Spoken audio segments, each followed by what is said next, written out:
Hello and welcome to my presentation. Today I'm going to talk about a learning related to the online learning, and I will talk about the self-referential learning. That is the subject of my talk. And for that reason, I'm going to present what we mean by the self-referential learning. So we are going to build a reference frame, a structure that will support our talk.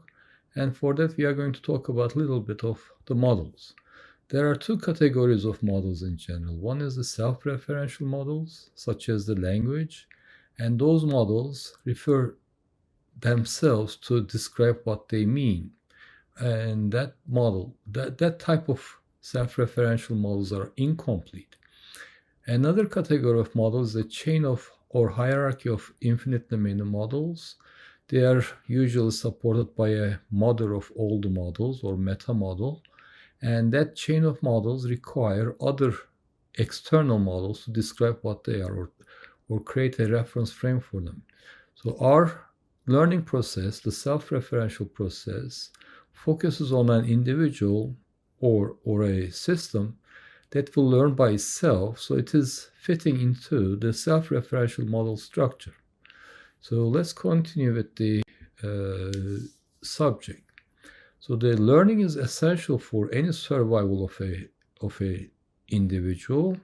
We have to learn so that we can adapt our environment, and then we may be able to utilize the resources that the environment provides us, and we can shy away from the dangerous events or activities that the environment generates. So the learning is critical, essential tool for us to survive as life forms. So the learning depends upon remembering things. So the memory is required for the learning procedure. And the interaction between the individual and the environment creates a loop of the learning.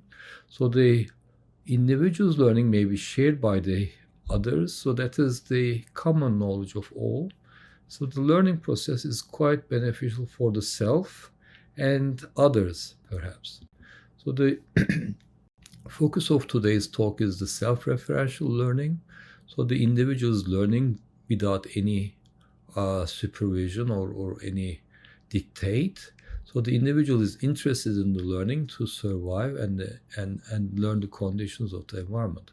For that reason, the essential ingredient for that learning activity is learning how to learn in general. So the learning how to learn is the critical factor for us for the self-referential learning. If an individual learns how to learn, then any subject the individual is interested in will open doors for the subject to learn what it is. So the subject to learn how to learn creates a expectation. So I have constructed a conjecture for that reason. And I believe that if the individual or the self experience or experiments with variety, a huge diversity of the subjects to learn from, and this activity of the diverse subjects will provide a common method of learning for the individual. So the individual in control of the learning process will construct the method of learning. So that is how to learn, learning how to learn in a sense for the individual.